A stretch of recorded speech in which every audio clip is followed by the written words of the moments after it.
conflicto, pero lo sufrimos como tales. Exactamente, sí. A la vez hay señales allí, ¿no?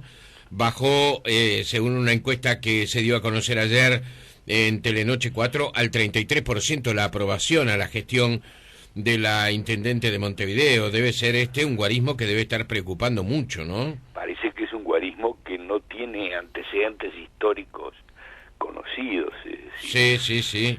de modo que la gestión de la intendente está siendo rechazada de modo muy claro por la población de Montevideo, incluyendo a los frentistas, ¿verdad? Claro, y hace que dentro del Frente Amplio ya se especule con nombres muy pesados como probables candidatos para la próxima elección. Se menciona incluso hasta el propio ministro de Economía, Fernando Lorenzo, como una alternativa para ser candidato a intendente de Montevideo.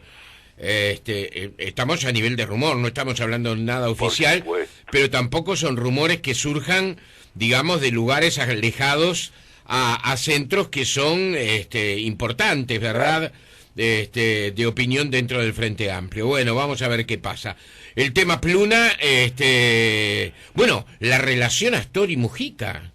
La relación Astori-Mujica, detonante, ¿verdad? Y en cierto modo inesperada, porque uno pensaba que después de la primera declaración de Astori y la respuesta del presidente, el tema iba a quedar allí, pero no, Astori replicó y el presidente duplicó. Lo único que el presidente lo hizo procurando cerrar el debate, ¿no? Sí, exactamente. Muchos se preguntan, y lo preguntábamos ayer al diputado Maía de Asamblea Uruguay, ¿por qué en este momento, donde hay circunstancias tan fuertes, bueno, el vicepresidente escribe una columna con esos contenidos tan duros para el apoyo uruguayo o la participación uruguaya, digamos, que dejó a Paraguay fuera del Mercosur y que fundamentalmente, que es lo que más critica Danilo Astori, digamos que los procedimientos por los cuales se hace ingresar a Venezuela al organismo regional. Sí, yo creo que el vicepresidente, abstrayéndome de la pequeña política y de los intereses partidarios y de digamos, de los móviles eventualmente electorales que puedan tener uno y otro, el presidente, el vicepresidente y quien fuere, abstrayéndonos de todo eso, a mí me parece que estuvo bien el vicepresidente, porque la declaración de Mujica en el sentido que había que hacer primar la política sobre el derecho es absolutamente inadmisible, ¿verdad? Fue un error que quiero creer que al presidente se le fue de las manos, se le escapó, no calibró el alcance exacto de lo que decía, porque tamaña declaración es contraria, es contraria al sentido común, es contraria a la democracia, es contraria al Estado de Derecho, es contraria a la tradición uruguaya en materia de derecho interno y derecho internacional.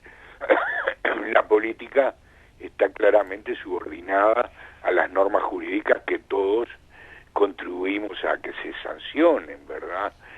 Permitir el decisionismo y que las decisiones políticas, digamos, lleven a desconocer las normas, es lo peor que le puede pasar a un país, ¿verdad? Claro.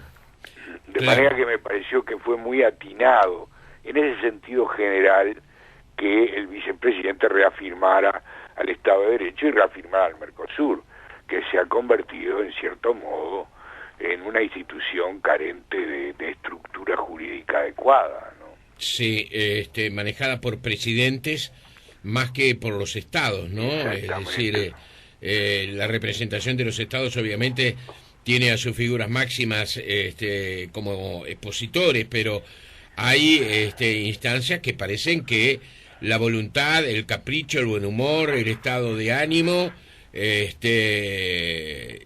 amiguismo, de alguna forma hace que se tomen medidas que parecen que no están acordes con la realidad, ¿no? Y mucho más cuando estamos violando principios tan importantes, Jorge, como el principio de no intervención que comentábamos la semana pasada, que son absolutamente vitales para los países pequeños y que son un principio histórico que Uruguay ha defendido con uñas y dientes en todos los foros internacionales. La independencia de un país frente a la intervención de otro o de otros es un principio intangible, y que ahora se lo haya desconocido con tamaña facilidad, sin ni siquiera plantearse si el tema no merecía otras instancias o consultas previas, da la sensación de que el principio de no intervención ha perdido todo valor. Ahora, cuando Estados Unidos haga alguna declaración en interés de sus estrategias políticas, ¿qué vamos a decir? ¿Que está violando el principio de no intervención? Eso es lo que preocupa, ¿verdad? Claro. Bueno, el gran tema ha sido Pluna. Exacto. Hoy trasciende en algún medio que hace 8 meses se sabía concretamente que esta situación se iba a pasar, es decir, iba a ocurrir en Pluna. Por el otro lado, hablamos de representantes de la Liga de Defensa Comercial. Exacto. Que nos dice que, según la información que poseen ellos, desde el año 2003 Pluna no envía información a la Auditoría Nacional a la Auditoría General de la Nación. Exacto. Un desarreglo total, ¿no? Total. Mira, Jorge, en primer lugar está el problema de la participación del Estado en sociedades privadas, que es un principio que en cierto modo tiene su lógica, porque, hace que el Estado pueda participar en actividades comerciales, industriales o aún productivas, sin estar sometido al peso del derecho público, a la necesidad de cumplir ciertas formas que prácticamente inhabilitan al Estado para intervenir, ¿no? Eso es una cosa cierta, de manera que en algunas cosas es lógico que se vaya al derecho privado, pero naturalmente que tiene costos muy importantes y hay que ser muy cauto en ese tipo de emprendimiento. Yo creo que ahora estamos pagando todos los precios por no haber tenido las precauciones adecuadas. Fíjate tú que en definitiva el Estado integraba una sociedad anónima de derecho privado con un 25%. Para los abogados, una minoría en una sociedad anónima es siempre una desgracia, porque la minoría en la sociedad anónima está sujeta, quiérase o no, a las decisiones de la mayoría, y los recursos que tienen las minorías para impedir, la arbitrariedad de las mayorías existen, pero son pocas. Son pocas sí. Y de difícil utilización. Sí. Las minorías están un poco aquello que la mayoría decida. Y en este caso eso se vio claramente, además con una representación del Estado que da la impresión. Yo no quiero hacer juicios definitivos porque estos son temas muy complejos que habría que examinar con mayor profundidad, pero de todos modos da la impresión, tú lo acabas de decir, por ejemplo, referido a ciertos informes de instituciones públicas y privadas, que la minoría, que los representantes estatales no dieron cuenta al Estado de la situación en que se encontraba Pluna. Yo pregunto, ¿cómo puede justificarse que el Estado hace 8 días haya decidido que la empresa era viable, que había que tomar a su cargo la conducción, desplazar a la mayoría para luego tomar las medidas adecuadas? Y una semana después la cierra. ¿No hubiera sido mucho mejor cerrarla directamente y que ese cierre recayera sobre las mayorías que la condujeron al desastre? Fíjate tú que quien en definitiva promueve el concurso de Pluna Sociedad Anónima es el Estado, cuando la lógica hubiera sido que lo promoviera la mayoría que generó la situación de quiebra, ¿no? Uh-huh. ¿Qué sentido tiene que el Estado en una semana haya variado del modo que varió su posición frente al tema? O estaba mal informado, lo cual es inadmisible, o se equivocó y se equivocó muy feo. Además le firmó una cláusula de indemnidad en materia civil a lo que hizo la mayoría, otra cosa inexplicable. Sí. Esa es muy difícil de encontrar argumentos para... Exactamente.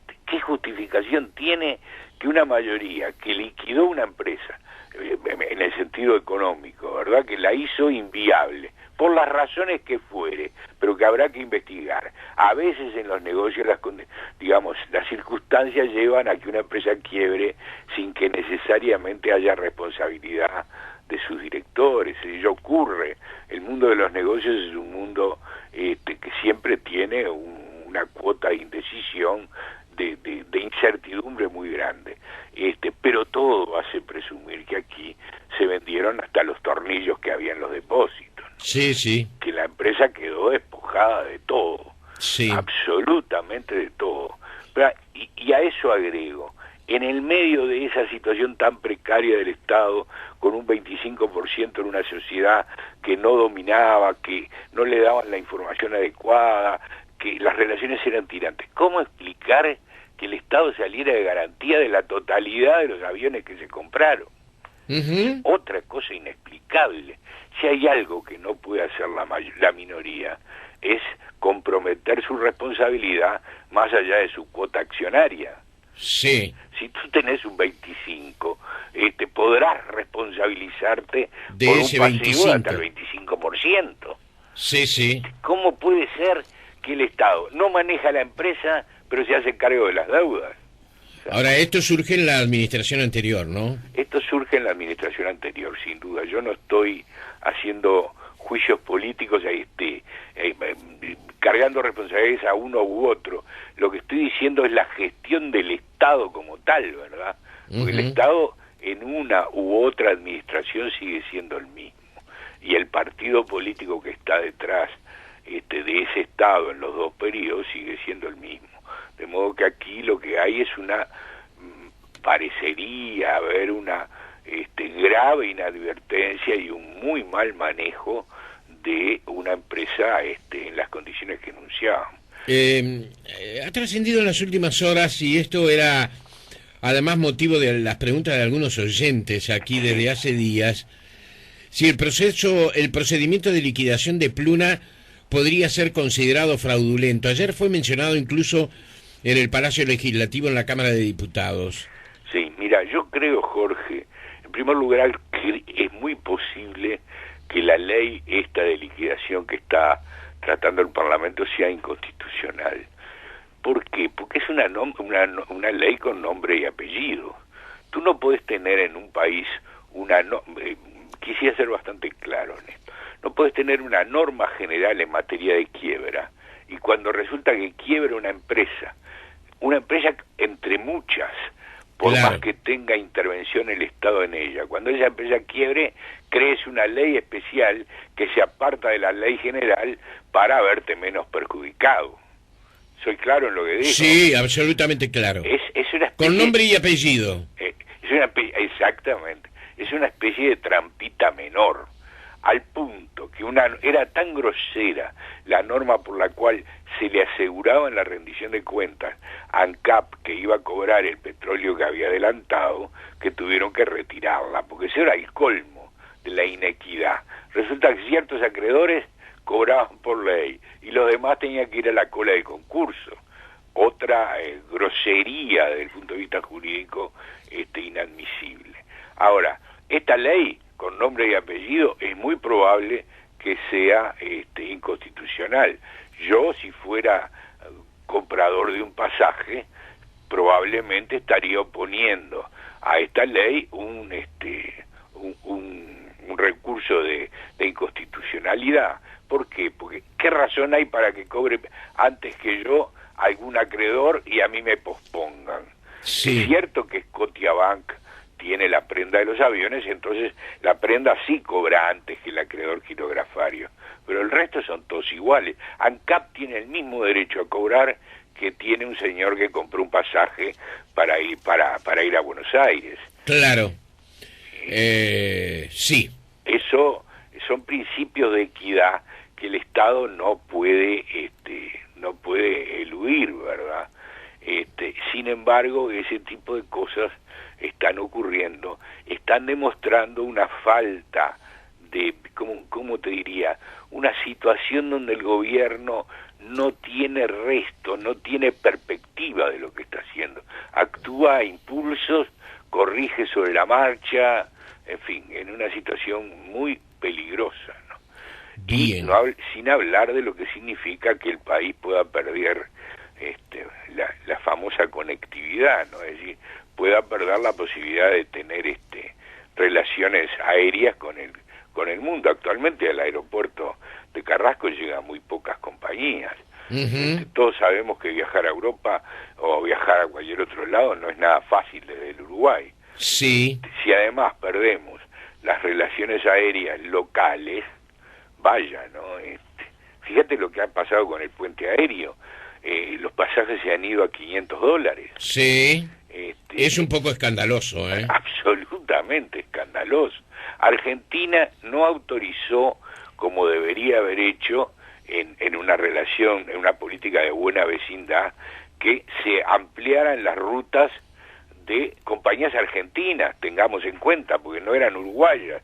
Se le ampliaba la ruta a Buquebus y a alguna otra compañía, todas de origen argentino. ¿Por qué? Porque quiso favorecer a aerolíneas argentinas. Ajá. O por lo menos seamos más equitativos, porque digamos, tomar en cuenta el pedido uruguayo le lleva demasiado tiempo. Sí. Cuando me parece a mí que una emergencia requiere respuestas también de emergencia. Así que en estas estamos, Jorge, en una situación complicado, ¿no? El aeropuerto complicado. Exactamente. Los dos aeropuertos, el de Punta del Este también, es un impacto comercial importantísimo, según sus autoridades, el que está sufriendo en estos días. Se dice que el aeropuerto de Punta del Este prácticamente perdería sentido, ¿no? Yo me parece que lo deseable sería que rápidamente se aclarara esto, que hubiera una ley que gozara, pese a todas las dificultades, del apoyo del resto del sistema político, y que saliéramos lo antes posible de esta situación, sí, respetando el derecho a eso. Mirando hacia adelante. Pero también hay quienes quieren mirar hacia atrás y saber cómo se llegó a esto, ¿eh? Bueno, claro, está el pedido de comisiones investigadoras, de por qué se hizo de esta manera, por qué se hizo con esta gente y no con otra. Sí. Hay una denuncia penal además, ¿no? Hay una denuncia penal del Partido Nacional. Este hombre Campiani no tenía ninguna experiencia en materia de líneas aéreas, sin embargo fue elegido. Hay que ver si había otros interesados en ese momento. También. Hay que sumar todos los factores, pero me parece razonable que se investigue, ¿no? Claro. Además que hay 1000 uruguayos que están viviendo la angustia, uruguayos y no uruguayos, empleados de Pluna, que están viviendo la angustia de qué van a hacer, ¿no? Vamos a ver qué ocurre. Doctor Evergato, buen día, ¿eh? Jorge, un placer como siempre. Que lo pases lindo. Hasta la semana que viene. Gracias. Chao. Señores.